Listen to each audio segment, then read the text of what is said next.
गांव की खबरों में बने रहने के लिए हिंदू प्लस न्यूज चैनल को सब्सक्राइब करें और बेल आइकन को दबाएं।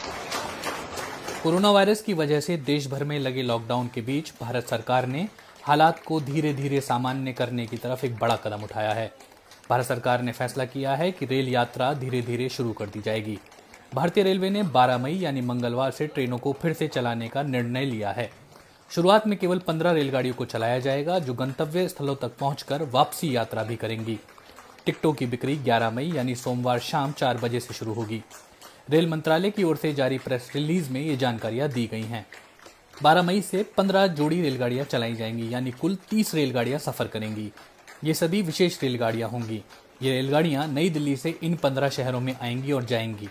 दिल्ली से पटना, दिल्ली से रांची, दिल्ली से हावड़ा, दिल्ली से डिब्रूगढ़, दिल्ली से अगरतला, दिल्ली से बिलासपुर, दिल्ली से भुवनेश्वर, दिल्ली से सिकंदराबाद, दिल्ली से बेंगलुरु, दिल्ली से चेन्नई, दिल्ली से तिरुवनंतपुरम, दिल्ली से मडगांव, दिल्ली से मुंबई सेंट्रल, दिल्ली से अहमदाबाद और दिल्ली से जम्मू तवी।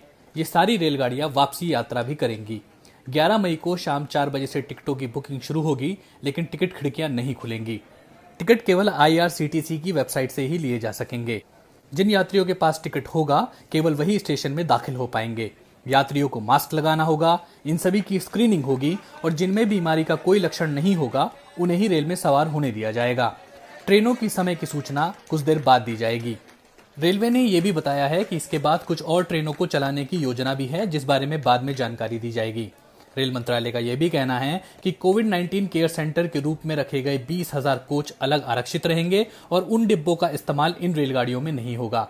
इसके अलावा रेल विभाग को प्रतिदिन 300 स्पेशल श्रमिक ट्रेन चलाने के लिए भी तैयार रहने के लिए कहा गया है और मंत्रालय का कहना है कि वो इसके लिए पूरी तरह तैयार है।